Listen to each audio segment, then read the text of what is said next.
Well, howdy folks, it's Matthew, your friendly neighborhood technician here, making a video for you out of Boise, Idaho. What we're looking at is a 2010 Ford Transit Connect with the 2.0 liter engine in it. As you can see, I have the whole front end completely taken off, including axles, bumpers, bumper covers. Well, technically this is your bumper right here. So technically the bumper isn't out, just the bumper cover, as well as the AC condenser, the transmission cooler, and the radiator.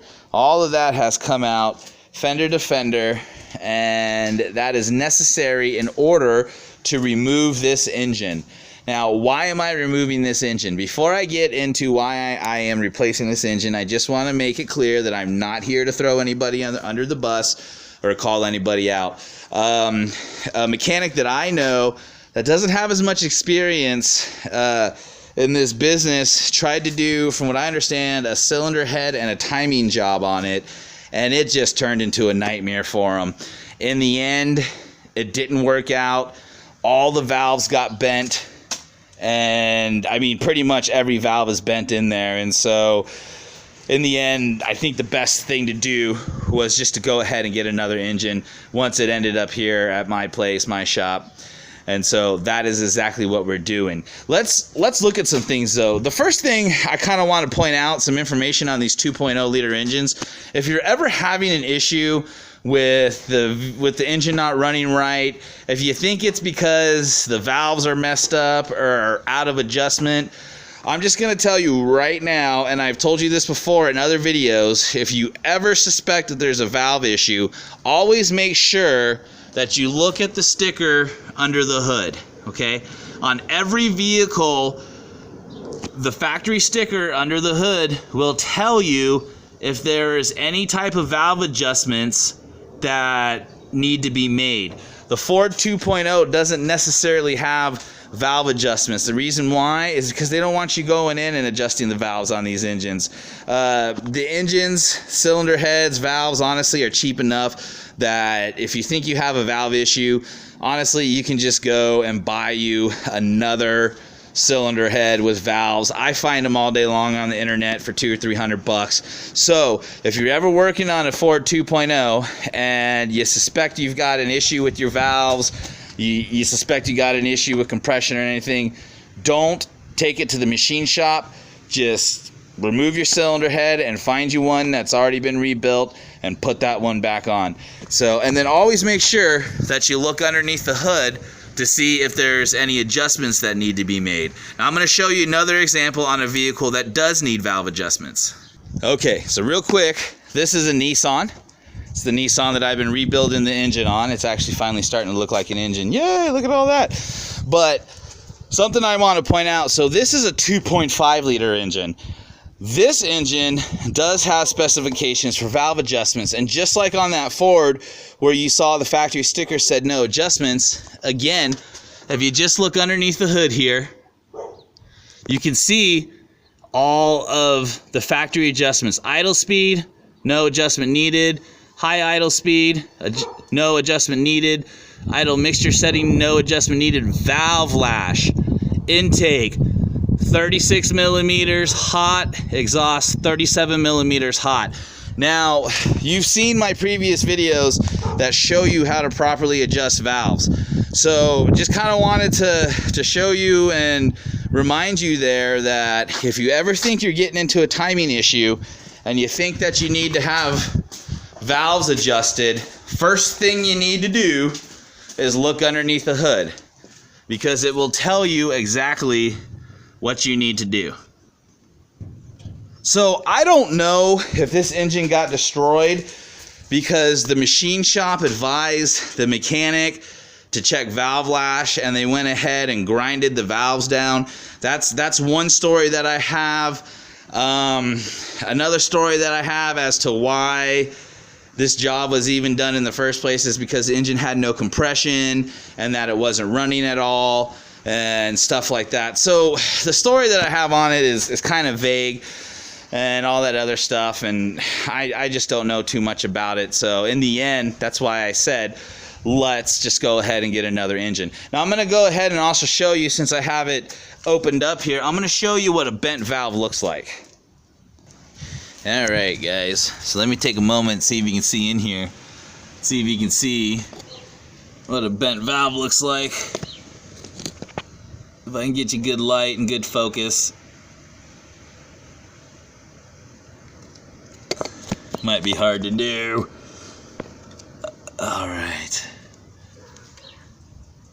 Nope, I'm not going to be able to get the light in there. Let me see if I can get the scope inside of there.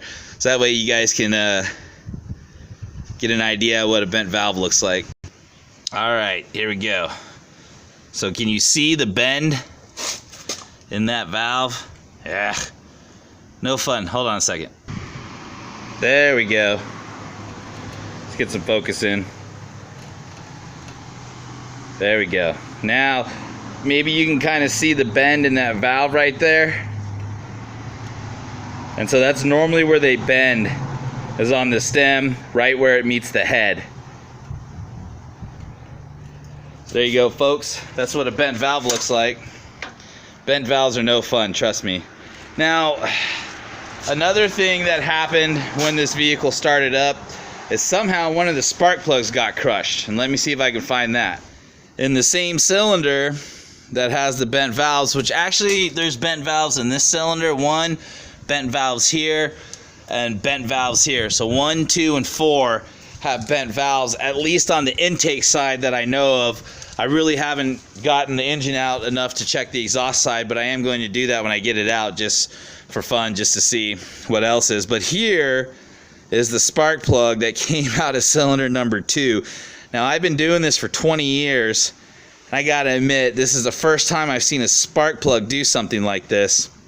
What I can't answer is, I don't know. I mean, a piston hitting a spark plug, that's something else. So something that doesn't make sense is, if this cylinder head went out to a machine shop, then not only should they have adjusted the valves, even though, again, there's no adjustment needed, they also should have planed the cylinder head.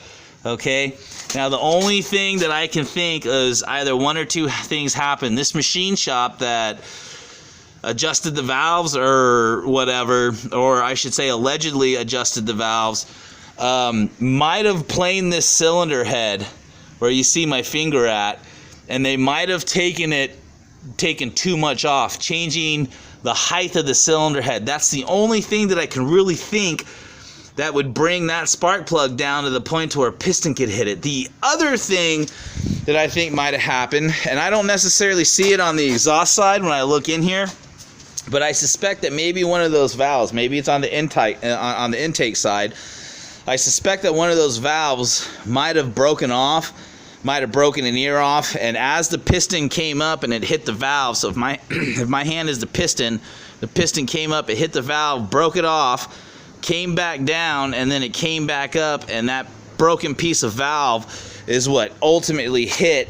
and crushed that spark plug like that. So pretty hardcore damage on there. And again, I can't really give anybody a straight answer as to how it got destroyed. Speculation, possibly whatever machine shop did the valves on it, they're the ones that screwed the whole thing up, or the timing was messed up on it. And, you know, that would make sense as to why valves are getting bent and stuff. And then you could go ahead and throw in the other theory of, since the timing was messed up on it, one of those valves broke off and crushed this spark plug.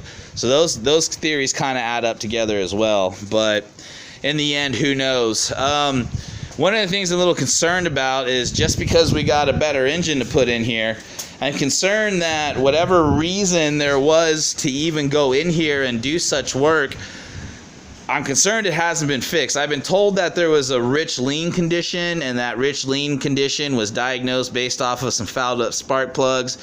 And that's kind of the reason why. Once again, I can't give you a straight answer as to why this job was done this way.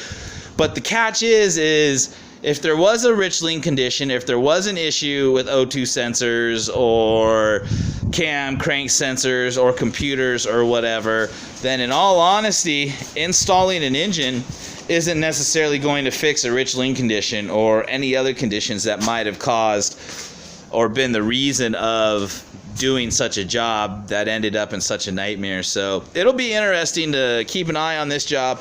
I'll keep posting videos about it now.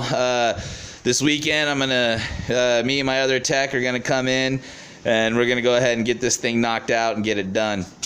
In the meantime, I'm gonna leave you with some information here. If you're working on a Ford Transit Connect and you need to replace the engine, and you try to look it up, you're going to see where some shops tell you that you have to remove the body off of it and pick the body all the way up and then pull the engine out from underneath. If you're a do-it-yourselfer, if you're working from home, which you know I like to cater to on my YouTube channel, then I'm here to tell you right now, as you can see, you do not have to do that. It's really not a whole lot of work to get this front end off.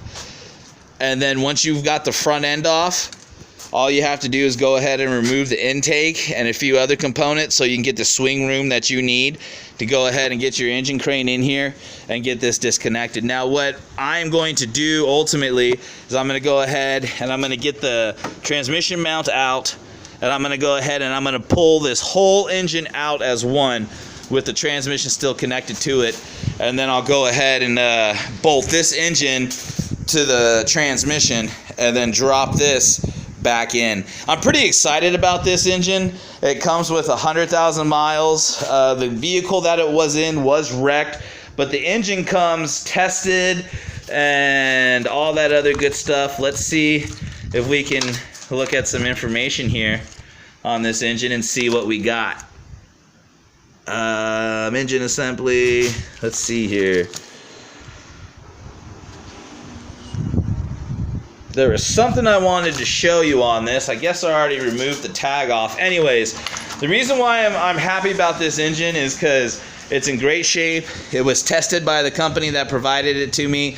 It comes with a 1-year unlimited mileage warranty, and the compression test on this engine came out at 190 to 200 pounds all the way across the board. Plus it has significantly less miles than this engine has. So I'm going to be doing a few things. I need to swap intakes out. I'm going to get rid of this intake and this throttle body. I'm going to go ahead and put the other intake and throttle body on it. Sorry about that pause there. One of my kiddos was hollering at me. So yeah, I'm going to go ahead and swap the intakes and the throttle bodies out.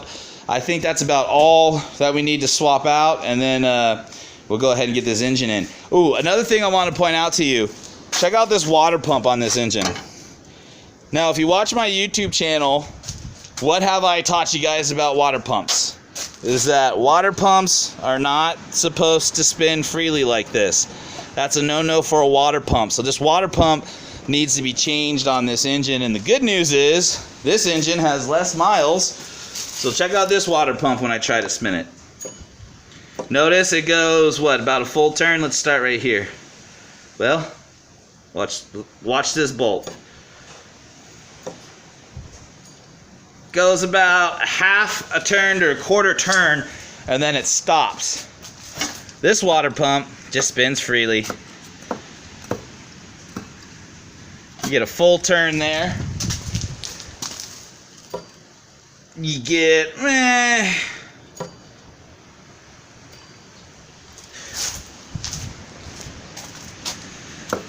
now, see, this one turns more than just once. So yeah,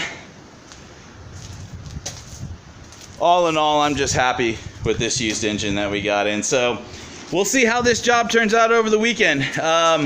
Once again, folks, I really appreciate you guys coming out and checking out my videos and supporting me.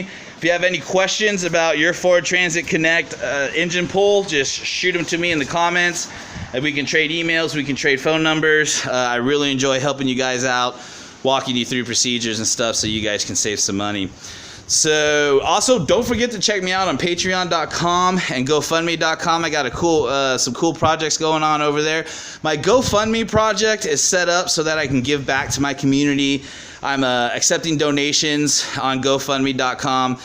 Basically what I'm doing is I'm using the money that I get through GoFundMe to provide people that are financially challenged, medically challenged, military personnel with automotive services, and when, you know, maybe they can't afford it, or maybe there's just a lot going on in life and stuff like that. So that's kind of what I got going on GoFundMe.